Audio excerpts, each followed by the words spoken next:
What if penetration tests could run themselves? This week on the Shared Security Podcast, we're discussing the fascinating and potentially game-changing world of autonomous pen testing. Our focus, though, is on a recent breakthrough from cybersecurity startup XBOW, which claims to have cracked the top spot on HackerOne's leaderboard using a fully autonomous AI agent. No human clicking, no code writing, just algorithms doing the hacking.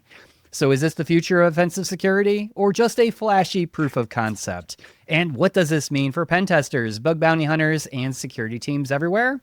We're going to explore whether robots are coming for your hacking job or helping you do it better. And joining me for this controversial topic is the one and only Kevin Johnson. Oh, man. Hello. I will say that I'm actually really happy that you use the word autonomous instead of automatic or automated. Oh, and I think yes. that's an important distinction. It is, right? I agree. Man, this is an interesting one. And I expect that people just assume that I'm going to hate it and get off my lawn. And I don't hate it. I just question it. And I want to be very clear. We talked about this before we started recording. I know nothing about this company. I'll be blunt. I hadn't even heard of the organization before you sent the link yesterday. Right. And everyone was talking about this, though, for the last 2 weeks. But I've been traveling and I don't listen to fair. Oh, okay. Fair enough. I don't know how I missed it. I missed this. Whatever. But this one's interesting. So let's recap what happened. Yeah, go ahead. Here's my understanding. I want you to tell me if my understanding is right. Is XBOW has been training this autonomous system to pen test, and they've been running it against.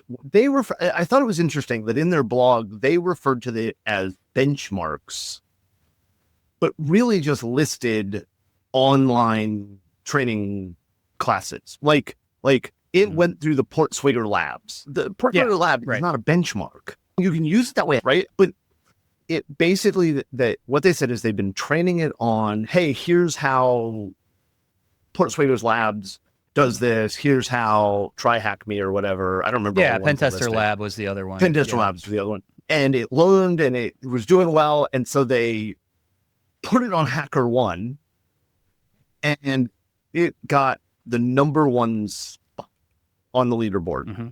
Now, I will say that I do find the data they gave interesting. The number one spot is based on reputation, which my understanding is reputation is based on submissions that are accepted. Correct. Right? Yeah. I would like to see more details. And I know that's not great. They have a lot of details. I am curious because if you look, Reaper is number 2, according to the screenshot. Yeah. Reaper's impact. So Reaper, based on reputation for the second and third spot are less than half of what XBOW had, which that implies to me that they submitted a ton of stuff that was accepted, and that's good. Yes. Impact for Reaper was much higher.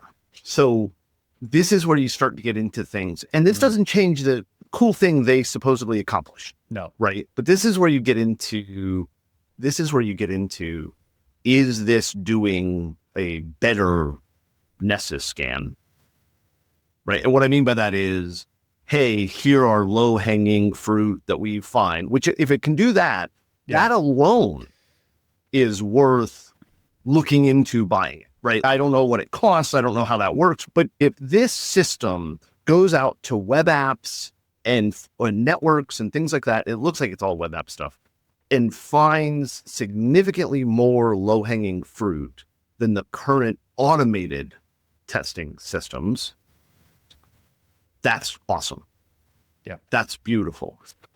I'd like to see how it handles some of the more advanced things. Like they do talk about an Oracle padding attack, which is one of my favorite cryptographic attacks. I love Oracle padding attacks. I mean, I've always said that I love Oracle padding attacks, and not because it gives me an opportunity to make fun of Oracle, even though that Oracle has nothing to do. That's a side effect with Oracle padding attacks. Yeah. This is cool. I will say though, and I am not attacking anybody's integrity, but I am curious if next year we're going to hear that this was a mechanical turk.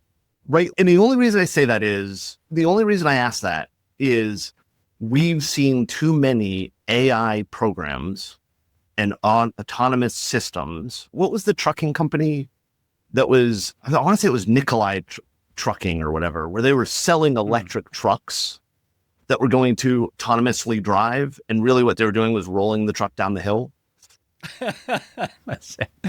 I don't remember that one, but that's crazy. Oh, Okay. man. I'll have to look that one up. Yeah.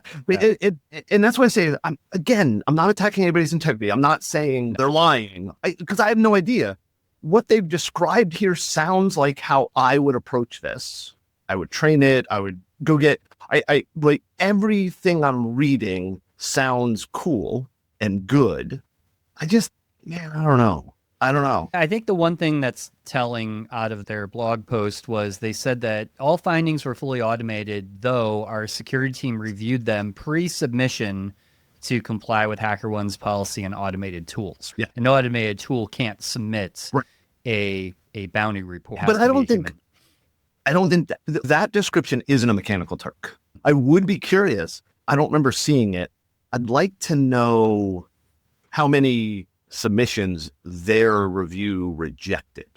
I didn't see that. Oh, rejected? No, they didn't put that step. Like they submitted over 1,000. 1,000. But how many did it find? And keep in mind that a rejection doesn't mean it was wrong. Right. It may just not have enough information or whatever, and they would reject it for that reason. Yeah.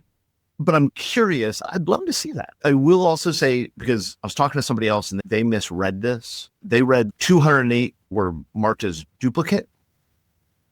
Duplicate doesn't mean that XBOW, whatever, submitted duplicates. It's another researcher submitted that as well. Yeah. The other thing that I think is interesting to me, and I'm reading from the blog, across all submissions, 208 were marked as duplicates. Yep. 209 as informative.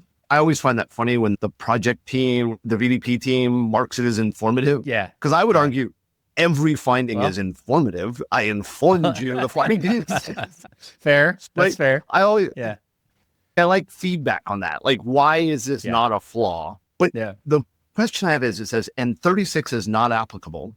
Okay. I know my understanding is that not applicable tends to be you found something we're not worried about, or it was out of scope for that thing, right? Hey, your testing my site uses Cognito and you reported a problem with Cognito. That's not applicable because I can't fix that type thing. And that's just a dumb example. But the parentheses is what's interesting to me. Most of them self-closed by our team. So if I'm reading that right, what that means is they reviewed it before submitting it, decided it was worth submitting it, and then for some reason closed it as not applicable. I don't know if that's what they mean, but and bluntly, human testers do this. Here at Secure Ideas, all of our tests we do tests with multiple consultants, and then they're reviewed by multiple consultants before they go to the customer. And as they should. Right. Yes. And multiple times we'll have a consultant that'll write a finding, and then another consultant will come back and say, hey, is this really a finding? And then they start talking about it and they realize, no, it's not. For whatever reason, maybe it doesn't, if I'm correct, and this is anecdotal, but most of the time it's because we have two findings and they really are they're two sides of the same issue. And so another consultant will come in with a different viewpoint and say, hey, you know what? You can combine these into one finding. Since we're not in a contest to see how many findings we get, we want to make it easy for our customers. But so I can see that. I just wish I had more information. This is one of those cases where I would love to have the person who wrote this blog come on and answer questions. Like, do an AMA with XBOW. Yeah, I should ask them. Yeah. That'd be great. Cool. Yeah. Every era of cybersecurity has inspired purpose-built security for important assets. EDR for endpoints, IAM for identities, and CSPM for cloud workloads. Yet somehow, the system that modern companies really live in, Google Workspace, is still protected by a patchwork of tools created for different purposes. Documents, data, communications, and accounts all live in Google Workspace. It's time to implement dedicated protection for this critical infrastructure. Material Security is the first and only detection and response platform purpose-built to defend Google Workspace. Other point solutions treat Google as an afterthought, leaving you with massive gaps in coverage. Material provides continuous protection across your entire environment before, during, and after an incident. The platform automatically identifies vulnerabilities and suspicious activity, reduces the impact of a breach, and protects sensitive data even when credentials are compromised. Sophisticated email attacks, risky misconfigurations, shadow IT, account takeovers. Material not only monitors everything continuously, it applies fixes and steps to make sure information only flows where it's supposed to go. So, if you're ready to stop trying to fill the gaps and start getting ahead of threats, check out Material Security. Learn more at material.security. That's material.security. Let's be clear, right? I thought it was cool, the Palo Alto Global Protect VPN problem. Yep. That's cool. Announced another one today from that program, the Akamai Cloud Test. They found an XML external entity injection that was unknown that they found through this. XXEs are one of those flaws that I always doubt because they're tricky. We won't get into that. Let's not get into that one. I'll have to read that one. Read the blog. It just posted today. Okay. They do say at the end of the article, they're going to start, and obviously they've stuck to it. They're going to start giving technical details. I think that's good. I think this is the type of thing. This is where we're going to end up. I've said this before. I agree. That there is always, I'll say always, until we get true AI, there's always going to be a place for a skilled, experienced offensive tester. Agreed. I welcome the idea of having autonomous agents augmenting humans. I love that idea. Mm-hmm. You are never going to piss me off by saying to me, hey, here's a tool, an AI system, an LLM system, whatever, that's going to make your job better. I like that. I want that. I want more details. And they say they're going to publish more details. That's cool. I want more details is where it boils down to. I also think it's interesting. I would argue that using an automated tool this way and then submitting the flaws, I don't think saying we're the top person is a good measure. I think that's a good headline. There is some marketing to this, right? Absolutely. I mean, come on. Of course. But that's what I'm saying is we would all do it. As a nerd. Oh, yeah, of course we do. As a nerd, I want more details about the risk severities, the accept. Agreed. That's the details that I want to see.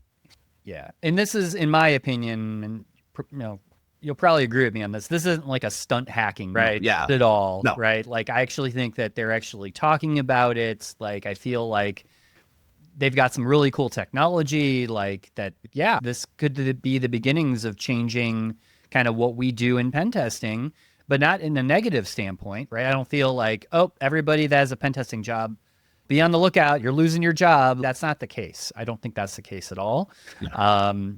Now, back to your original point that you made about low-hanging fruits, right? Yeah. Like, if this can pick up low-hanging fruit like that, awesome. Well, that is great. Like, now, here's the thing, is I'm not seeing anything in this list of vulnerabilities around like business logic, like BOLA vulnerabilities, like things that have typically required a human. Now, it is getting better. Even some of our tools that we use that aren't AI powered have gotten better with helping detect business logic flaws. And that has been an evolution. And I think that's where I get to a true AI is what's necessary there. It's not that they can't find business logic flaws. It is a matter of you have to understand what's going on with the transaction. Yeah. So that's why I say is this all, to me right now, and by the way, I want to be clear, they did break down by severity. I want more information there, but to me, this is a step in the right direction if it's truly doing what they say it's doing. And again, I'm not saying they're lying. Until I see it, and I don't know, I've been burned too many times by organizations saying they can do something. I've told you this story before, and I'm not going to name the company, even though I don't think the company even exists anymore. But when I was at InGuardians, there was an organization that was selling a product that was going to SIM, right? Like we can not analyze like Core Impact. I'm thinking Core Impact was the first ones. Yeah, I'm not. Okay. I can make fun of Core Impact, but that's a different conversation.